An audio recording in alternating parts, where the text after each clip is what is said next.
Hello everyone, this is going to be my Keqing build slash flex video. I'm going to show you my Keqing's stats and artifacts, as well as a damage showcase later on in the video. So for context, I've been using Keqing as my main DPS since I pulled her on the Klee banner about 2 months ago. I really enjoy her fast gameplay and her overworld mobility. Getting into her stats here, I have about 1.65k attack, 63 elemental mastery, which really doesn't matter on Keqing. Keqing is not really meant for reactions. I guess only Hydro Electro Charge reaction matters for Keqing, unless you go for Superconduct, but even then it doesn't really matter. So I have about 77% crit rate and 190% crit damage, which is actually pretty good because you generally want to follow a 1 to 2 ratio for crit rate to crit damage. Scrolling down here, nothing really special. We do have a damage bonus from our cup, as you'll see later, as well as electro resistance from our artifact set. Going over to artifacts, I am using the Thundersoother set. The toothpaste set isn't really amazing. I mean, it's good for, I guess, the electro domain for farming the electro set, but you really are looking at this 4-piece set, which is increases damage against enemies affected by electro by 35%. And since Keqing's a really good electro applier, I opted to use extra damage bonus on her cup. Now, this is not like the best roll or anything. I did roll, I believe, 2 times for HP and 1 time for attack, and 2 times for crit damage actually. Now, what I do with the set is I actually switch cups depending on who I'm fighting. So if I'm fighting Fatui, Electro Slimes, or Treasure Hoarders, I will use this cup. Whereas if I'm fighting general mobs like Hilichurls or even like Pyro Slimes, I switch over to this Electro Damage cup. It's just knowing who you're going up against, which domains you're taking on. Generally, I find I'm using my Electro Damage bonus cup, but it really depends on my situation. Moving on to my other pieces, I have this flower right here. And it's really looking for those crit rate, crit damage subsets. I'm not really looking for attack on my other subsets, even though attack would be really nice. This is my feather. I actually rolled crit damage 4 times on this one, which is really nice. HP, I mean, HP is not the worst substat since it helps you survive a little bit, but you know, if you get attack, you can kill stuff before it kills you, right? HP, actually, this one was a really bad roll. I rolled all HP on this. I am still trying to get a new Hourglass, but it's a pain just even trying to farm them. And this is my helmet. I got really lucky with this crit damage roll right here. Elemental Mastery doesn't really matter. Defense, HP. Alright, I'm gonna show you guys my 0 Constellation Keqing. I'm still trying to pull another one. In 1.2, I might actually be able to hit my my soft pity. So I really want this C1, even though it only adds, I believe someone did the calculations, only adds about like 1k damage. But it'd still be nice to have Constellations for your main TPS, am I right? Talents. Now this is the very unfortunate part. I've only pulled one of these rings of Boreas throughout the game's lifespan of like 90 days. I just got really bad RNG overall. Ideally, you would want to level up her normal attacks first to level 10, and after that you focus on her ease because you're going to use ease most of the time in addition to your normal attacks to get that electro conversion right here. Now for my weapon, I'm actually running the Battle Pass sword. Pay to win, am I right? And this sword is really nice because I believe it's the only one-handed sword in the game that gives you crit rate on its secondary skill. But the health regen is also really nice because since you're going to be running a crit build on Keqing anyway, you're going to be regenning pretty much all the time, which gives Keqing a lot of self-sustain. So that's pretty much all I wanted to show you from my attributes and stats. I'm going to go into the damage showcase here against some world bosses and general mobs. You got to flex that big DPS numbers of Keqing, you know? So yeah, let's get right into it. One thing I want to mention before we go into a damage showcase is your choice of team members along with Keqing. So this is my overall overworld team. I have my Venti with the Viridescent Veneer set. I have my official 2 Gladiator, 2 Thundering Fury, and I have Chi for healing. Yeah, I know that even though I'm running Electro build with my Keqing, you don't really want to build a bring along Chi because she makes superconduct, but I just like her healing a lot better than Barbara's. And here's some other teams you can do. You can do Childe as your secondary DPS, so you pop a Z, get all this wet status, and then you switch over to Keqing with her E to finish off enemies. This is actually the team I use to run the Thundersoother domain because Overload really helps out in that dungeon. It gets an extra damage boost. And here's another team. I believe Chingcho is actually one of the best characters to put alongside with Keqing, but I can't really speak too much about that. I haven't really used him too much or anything like that. Alright, let's get into the damage showcase. Again.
く間にた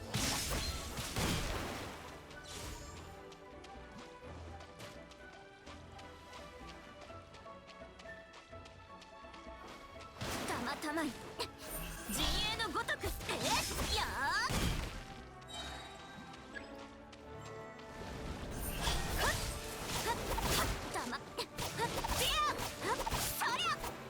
健康よ、世の乱れを切り尽くせ。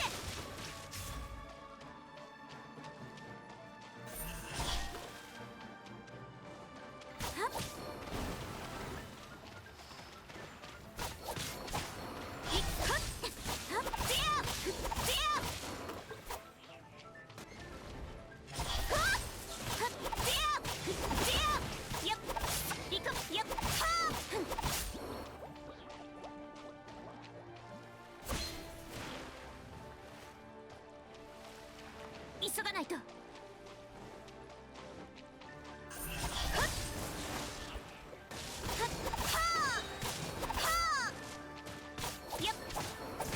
行くわよ。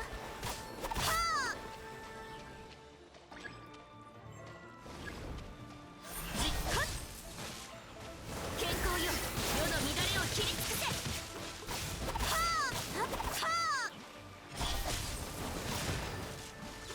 急がないと。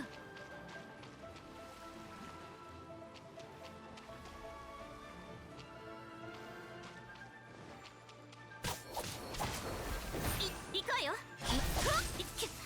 やっそりゃ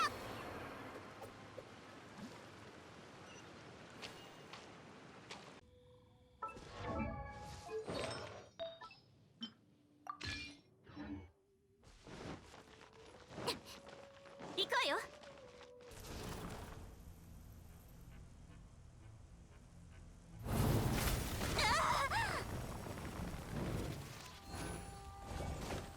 もっと早く。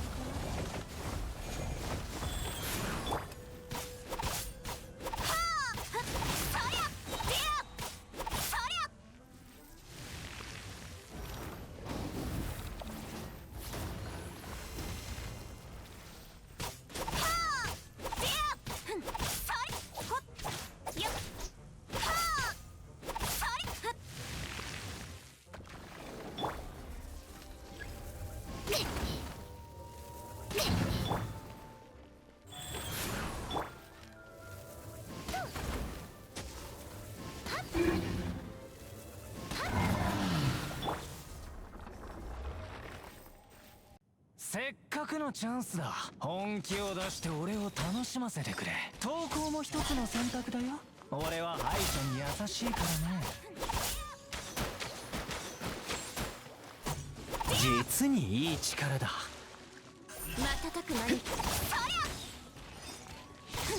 急がないと。行くわよ。瞬く間にほっ。どこに行く。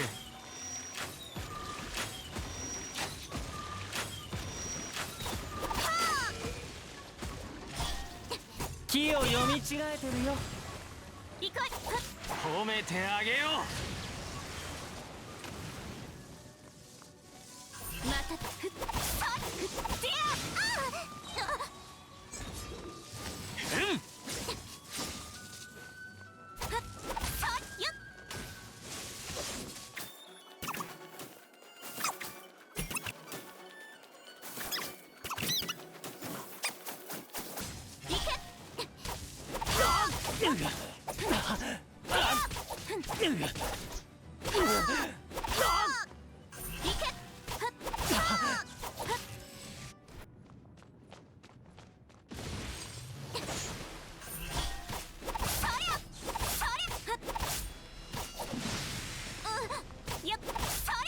健康よ、世の乱れを切り尽くせ。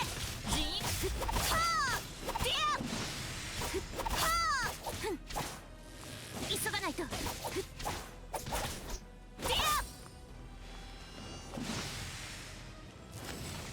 逃げられると思うな。瞬く間にそりゃやっそりゃはっ行くわよ。ほっ急がはっはっはっほっそりゃ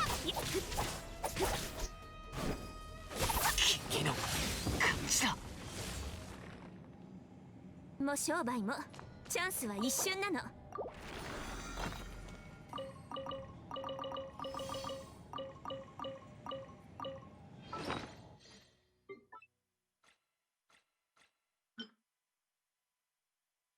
This is going to be the end of the video. Don't forget to subscribe if you want more content like this, and leave a like if you enjoy the video. And also, I'll be going live on twitch.tv/young_zlink.